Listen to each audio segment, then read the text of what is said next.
Hallo und herzlich willkommen zurück. Hier ist der Chris und es geht weiter mit der Printency V4. Heute machen wir mal ein bisschen Elektrik. Ja, was wir natürlich machen müssen, ist, wir müssen unsere Treiber entsprechend vorbereiten, damit die auch mit den Motoren vernünftig reden können. Ihr seht auch schon, ich habe hier auch schon angefangen, die Driver Keys zu verbauen. Da kommen wir gleich noch zu. Und was natürlich wichtig ist, je nach Treiber müsst ihr auch die entsprechenden DIP-Schalter hier einstellen. Da bitte nochmal der Hinweis, dass die On-Position dieser Schalter ist immer da, wo der Pfeil hin zeigt und wo das On steht. Das seht ihr hier auf der rechten Ecke. Ja, könnt ihr das sehen? Ich denke ja, genau. Und da müsst ihr halt aufpassen, dass ihr die auch in die richtige Stellung bringt. Und in diesem Fall nimmt man dann einfach das Handbuch, beziehungsweise man guckt einfach auf den Stepper drauf. Und bei meinen Steppern könnt ihr das auch wunderschön sehen. Ich zoome euch mal ran, damit ihr das ein bisschen sehen könnt. So, wartet mal, noch ein bisschen näher. So, da sehen wir hier zum Beispiel, was die machen. Also der Switch 1 ist für PU und DR oder dieses andere hier. Und wir brauchen das erste, ne? Also Direction und On-Off sozusagen. Das zweite ist die Motor Direction, also Clockwise und Counterclockwise. Wir lassen das jetzt erstmal aus. Also der erste Switch ist schon aus. Der zweite ist auch aus, weil wir erstmal die Richtung so lassen. Dann haben wir den Servomodus. Da gibt es zwei Servomodi. Das ist im Handbuch, da steht dann nur Servomodus 1, Servomodus 2.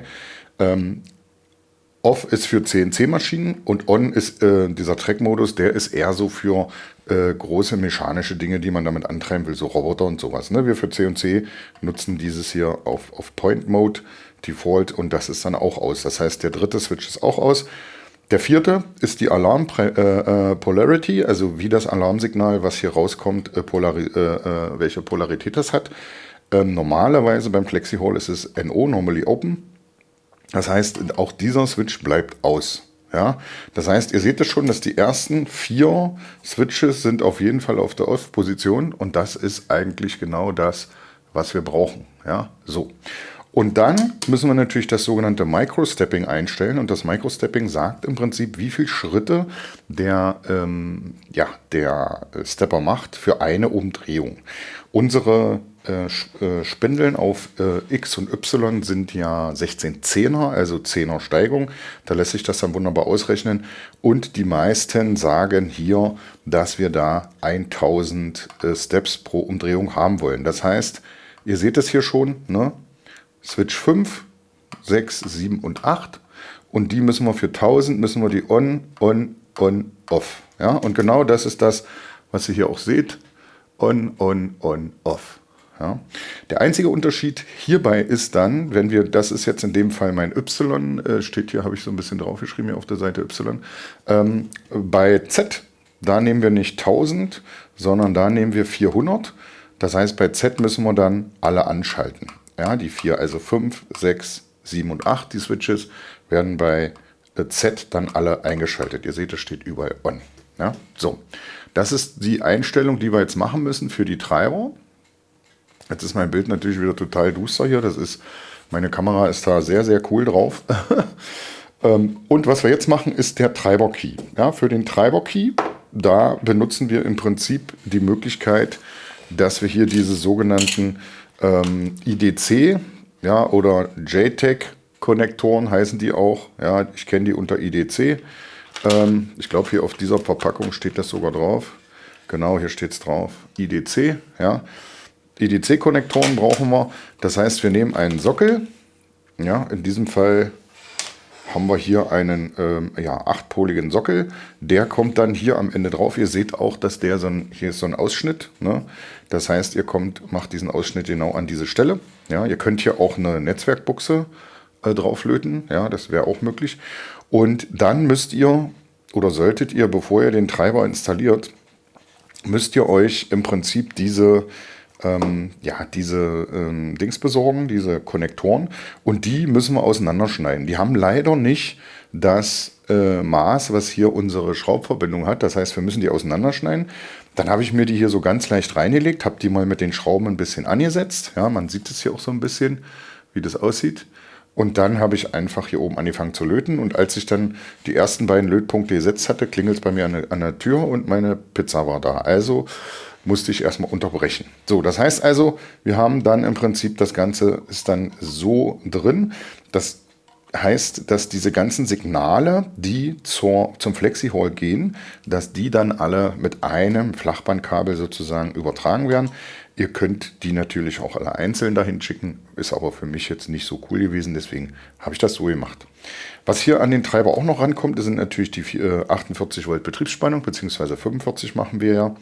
Dann haben wir hier die 4 Motorstrippen, A+, A-, B+, B-. Das steht auch auf dem Motor drauf, beziehungsweise könnt ihr euch wenn ihr Stepper Online Motoren habt, so wie ich, könnt ihr bei Stepper Online die Unterlagen zu dem Motor runterladen, beziehungsweise in den Stepper-Verpackungen sind auch Unterlagen drin, welche Aderfarbe, welche Windung ist sozusagen. Ne?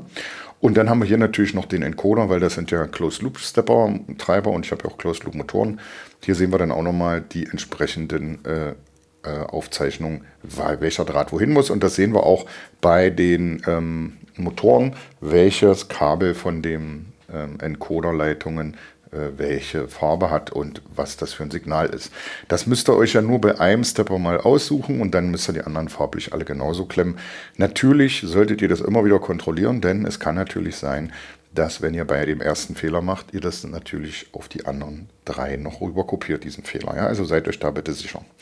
Was viele Stepper auch noch haben, und das hat meiner jetzt nicht, das ist nochmal ein extra Schalter für das Thema des Signallevels hier. Ne? Also hier oben diese Signallevel, die können zwischen 5 und 24 Volt sein. Bei unserem Flexi sind die 5 Volt. Das heißt, da müsst ihr aufpassen, dass ihr euren Treiber dann auf 5 Volt stellt. Meiner ist von Haus aus schon auf 5 Volt gestellt, das heißt, da muss ich nichts verstellen. Ich habe hier die CL57Y und die haben natürlich noch eine geile USB-Buchse und das ist richtig, richtig cool. Da könnt ihr mit so einem Druckerkabel an den PC gehen, da gibt es eine Software und mit der Software könnt ihr dann den auch debuggen und einstellen und alles Mögliche machen, Firmware-Update und so weiter. Es ist schon cool. Ja? Also die Stepper sind schon ganz cool, finde ich. Closed-Loop-Stepper CL57Y, ja, so heißen die. Ja, und das war es im Prinzip schon. Ja, ihr könnt hier natürlich die entsprechenden Reihen aussuchen, die zu euren Pins passen. Bei mir ist es jetzt in dem Fall die mittlere Reihe. Was ich an diesem Treiber-Key nicht so schön finde, ist, dass man die LEDs nicht mehr sieht. Hier unten sind ja eine rote Error-LED und eine grüne OK-LED sozusagen. Die sieht man jetzt hier nicht mehr, wenn man das so eingebaut hat. Da muss man immer so ein bisschen von der Seite gucken, welche Achse gerade ein Problem hat. Aber prinzipiell ist das kein Problem. Was man dann natürlich braucht, noch um diese Wannsteckergeschichte im Prinzip wenn man das weiter transportieren will zum Flexi-Hall, was brauchen wir dann natürlich? Naja klar, wir brauchen die entsprechenden Stecker. Und da gibt es hier so wunderschöne fertige Stecker. Ich nehme mal meinen Treiber an der Seite, damit ihr das hier sehen könnt. Gibt so entsprechende Stecker zum selber krimpen und es gibt natürlich dann hier das entsprechende die entsprechende Leitung. Und da müsst ihr halt aufpassen, weil das sind natürlich 8 Pins, ja, und euer Kabel, das muss auch 8 Pins sozusagen haben, ja. Also wenn das nur 6 hat oder so, das gibt es ja auch mit 6, dann seid ihr da natürlich in den Hintern gekniffen, weil ihr könnt dann quasi das nicht verwenden. Ja, quasi sage ich auch immer sehr oft, tut mir leid, ist nun mal so. So, wieso ist das hier doppelt gelegt? Wo ist denn hier der Anfang? Das ist ein bisschen geil. Hier, guck mal, Chinamann hat alles doppelt gemacht. Ist egal.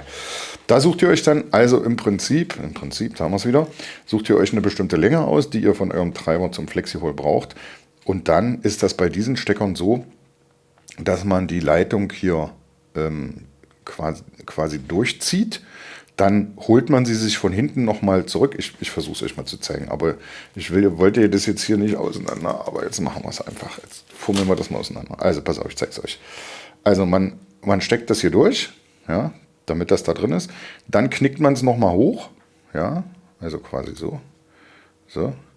Und dann macht man den Rahmen drauf. Ja, und diesen Rahmen, das alles presst man dann zusammen mit der Kneifzange oder mit irgendwas anderem. Was natürlich auch geht, ist, dass ihr das Ganze hier reinsteckt, so machen es auch viele, und dann so rumbiegt. Das geht zum Beispiel auch. Das machen auch viele Leute. Dann müsst ihr euch nur sicher sein, dass das hier unten auch alles wunderbar gerade drin liegt, aber das geht eigentlich bei diesen Steckern ziemlich gut. Ja, so, und dann macht man dieses Ding hier drauf und dann presst man das einfach mit einer Zange zusammen Und dann habt ihr im Prinzip schon euren Stecker, den ihr braucht. Ich zoome euch nochmal ran, dann könnt ihr das nochmal ein bisschen besser sehen, was ich meine. Ja, also da seht ihr das. So sieht das dann aus. Und damit habt ihr euren Stecker. Und das müsst ihr jetzt zusammenpressen. Wie gesagt, beim Zusammenpressen aufpassen, dass die hier alle so schön aligned sind, so wie sie da so zu sehen sind. Ja, und dann presst ihr das einfach mit Gewalt hier mit einer Zange, klickt zusammen. Und damit habt ihr eine Zugentlastung und ihr habt dann den Stecker fertig gekrümmt.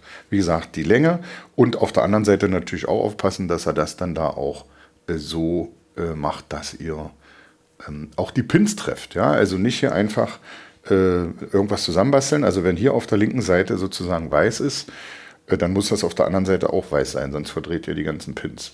Das kann auch ein Grund sein, warum euer Flexiholder nicht geht. Aber das sind die IDC-Stecker, auch sehr, sehr schön. Und die können dann halt mit diesen Wannen einfach verwendet werden. Und achtet bitte darauf, dass hier, wenn ihr es dreht, ja, also wenn ihr es baut, dass hier eine Nase dran ist. Und wenn ihr die Nase seht, dann macht er immer weiß links oder immer braun links, ja, je nachdem, wie rum man das jetzt hier dreht, an allen Enden. Die Nase zeigt zu euch und damit baut ihr auch die Stecker alle richtig rum. Ja, und auf der anderen Seite muss es ja dann genauso sein, dass wenn wir die Nase reinstecken, dass der weiße Pin zum Beispiel Pin 1 ist.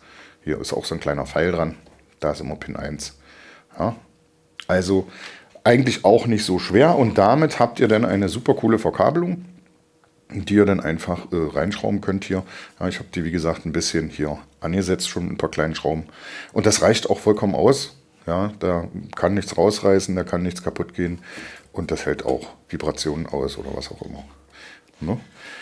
Ja, das sind die Driver-Keys, die findet ihr bei Logan auf der Internetseite bzw. auf dem GitHub. Die habe ich glaube ich schon ein paar Mal verlinkt, die werde ich auch noch verlinken. Da findet ihr auch natürlich das Gantry-PCB, das habe ich euch auch schon gezeigt. Und ihr findet da natürlich auch das Toolhead-PCB. Ja? Und ich wollte nochmal ranzoomen, weil ein paar Leute haben gefragt, ob ich das nochmal genauer zeigen kann. Zeige ich euch das nochmal. Ja, hier sehen wir im Prinzip, was hier alles dran muss oder was hier dran kann. Hier kann die Probe dran, auch mit dem USB-Port. Hier ist 12 Volt ein Z-Endstopp und der X-Endstopp. Ja, die kommen da beide dran. Und hier kommen halt die beiden Y-Endstopps ran. Hier können auch noch Widerstände drauf und LEDs, die wir auch brauchen, sonst funktioniert die Schaltung nicht.